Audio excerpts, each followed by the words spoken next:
All right, so here we are. We're gonna go over this little parts thing here. Don't judge me, I didn't make this. I'm just trying to fix this nasty torn up piece here with this guy. So it would go on this way. We got a nice fuel filter. And we're doing some valve cover gaskets here on this 7.3 PowerStroke. All brand new pigtails, nice and shiny. And then we got some glow plugs. 1, 2, 3, 4, 5, 6, 7, 8. And hopefully the ones that are in there aren't all poofed out and exploded out. Here is our 1996 7.3 liter PowerStroke. We've already done some disassembly here, obviously. That intake that we just saw in the back would go here. I don't know if you noticed, these are Group 31s, which is not the correct battery for this truck. And they don't have any hold downs. They're just bungee corded in. But anyway, this has very typical bad wiring and valve cover gasket issues, like mosquito. Most 7.3s do, and the connectors are very original, so we have all new stuff for that. Some disassembly has already been done on this truck, so I can just do this. That's it. This will be a little easier to see now. It's cracked up here, cracked here. This is the injector control wire. This one's cracked right here. Try to crack these glow plugs loose. Oh, that one came loose. Felt pretty good. Let's try this one. Okay, 1, 2, 3. Huh. Oh, look at that. Covered in oil. Blended. What does it say? Beru, B-E-R-U, Germany. I don't know what the international brand would have been, but these ones look awfully healthy. That one looks like it's got maybe some burnt coolant buildup on it. That's not good. We'll keep track of these for which cylinder is what. First time with a chest-mounted camera, so you gotta give me a little bit of slack here. These don't have like a really thick sludge built up on the bottom of them though. Over there or there? This is the cylinder that had the broken control wire. And there's all kinds of weird looking junk on that one. All right, put our new ones in.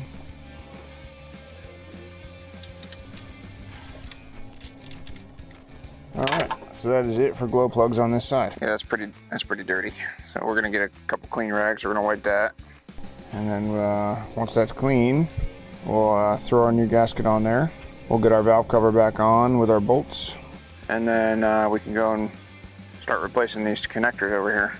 You definitely don't want to do the connector replacement with the valve cover off, because when you start stripping wires and all the little plastic bits of wire and all the loom, that's going to break. It all got overheated, it's brittle, it's going to snap and crack off, and all that debris is going to fall in your engine if you try to replace your connectors now. Do that after your valve cover's back on. Let's get some more rags, get some brake clean that up.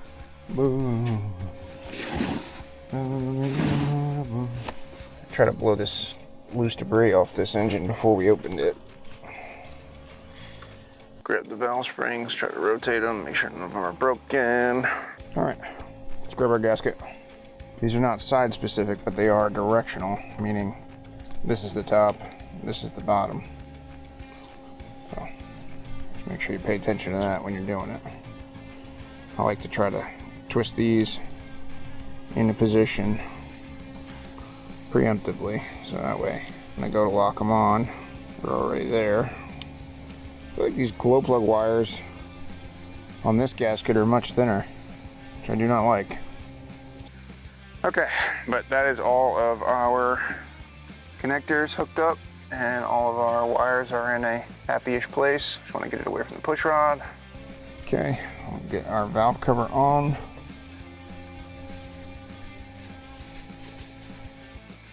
Go.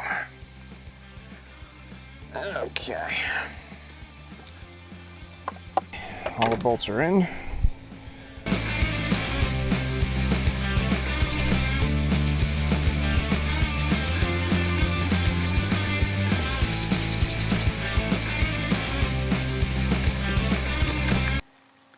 Offset, spline drive, flex head, ratcheting wrench.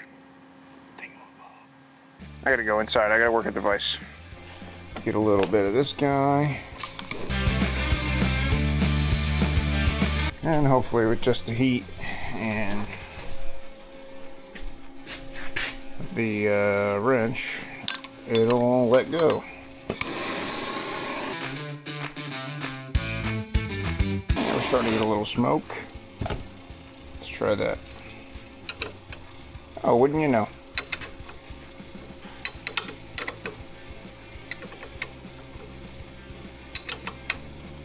Yo, come put your tongue on this. So that's good. I'm very tired. Let's clean up. And I can get this booby holder off of my body. Chesty. We'll get back at this tomorrow when it's 200 degrees out here. How's this angle look? And I get a, yeah! Yeah! How's that? Perfect. I forgot I can like talk to you in here and you can hear me. I hear you wonderfully. I'm looking for my electrical crimpers. I don't see them, which is disturbing because I have 3 pairs of them. Oh, here we go. Never mind, I found them. There we go. Yeah, I do have to clean though. That's not a joke. Still might need these though. 1 wire at a time so I don't mess them up. Looks like there's some shielding taped up in there, which is, yeah. It's like crushed. Yeah, so there, and a little bit on this green wire right there. So yeah, we're just gonna snip that.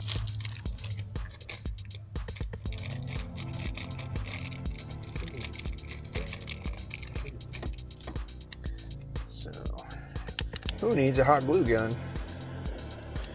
And you have torchy, and we're just gonna go just goober it in there, and we'll just let them seal together. GM used to use hot glue to seal their connector into their transmissions. Usually the first one you figure out the hard way because you break it taking it apart, which is what happened to me. I didn't know any better. They just fill it with hot glue and then stuff it in there. I guess I'll get the red tape and tape back over this, make it look like it's supposed to. All right, that's good enough. Let me move my log of destiny and I'll go get it. Hoo-yah! Oh, I bet you I can fit right in between your funky little stand. Watch your feet. Hoo-pah! Hoo-yah!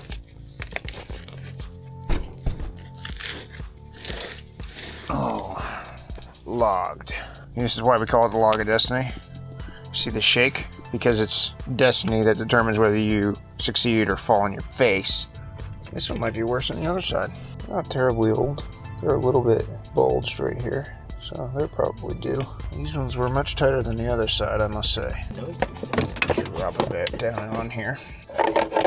It's a different day. We're back on this PowerStroke. Sometimes we can't get everything shot in one day. Obviously it was dark last time, and now it's not. We're gonna get to the passenger side of this truck, get the valve cover gasket changed out, get the connectors changed out, fix this jank alternator wiring here. Then we will see if this thing runs. I got my real good electrical tools, my little baby torch instead of that massive flame that we were dealing with the other day, and my good crimpies.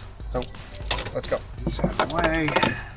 We will get some rags. We will wipe this clean. Did you know? Don't put it on upside down like I just did. These scoop radiuses here, they hold into the middle of the cylinder head.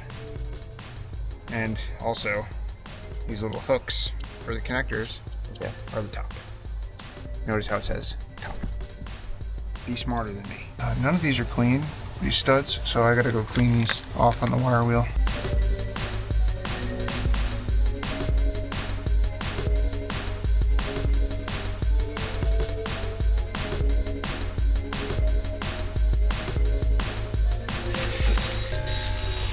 So this bracket goes down here, right in between the valve cover and the dipstick. Sits on those 2 studs there. Put the nuts over top of it. I'm only going to put the nuts on loosely. We have this bracket and this small screw that holds this dipstick tube tight to the engine so it's not flopping around. Be in the right spot. Now that I have all my stuff back, consider maybe redoing the other side. I don't know yet. Don't want to press too hard because then you'll cut the wire. There's a pretty good likelihood that these connectors were the cause of the misfire, considering that there's such a common failure with these trucks, and these are the original ones from 30 years ago. So let's see if I can just cut this back a little bit more. So these 2 end wires are the glow plugs. This one and this one.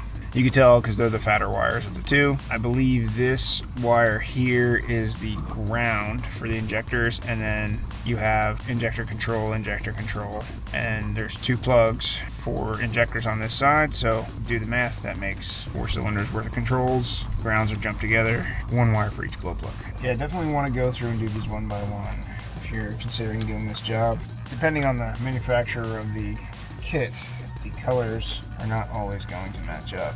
They supply this kit with butt connectors, right? Like, nobody likes butt connectors. It's just something that you deal with. And there are other ways to get these to be attached. Like the crimp and solder. Kind of want to know what they supply in the kit is good enough to function for the duration of this truck. That's part of the reason why I wanted to redo the other side. It's because I used the ones that came with the kit instead of slightly better quality connector like I'm using here. So that side's done. Let that cool down, we can take it back up. Ooh, it's time to go. And I'm holding a metal rod. So there's a thunderstorm happening right now, and this truck does not fit inside my garage. So we're gonna stop here. Nick's gonna go back and finish editing what content he has of this video, and the next time you see what's happening here, this truck will be running, and you'll just have to believe me that I finished it. It is what it is. Sometimes Mother Nature doesn't exactly care that you're trying to finish a truck for a customer or a YouTube video. Thanks for sticking with us at the Pouton House. We are going to get this done another day. Appreciate your support as we try to grow the channel. Like, comment, share, subscribe if you can. See you on the next one. Thanks.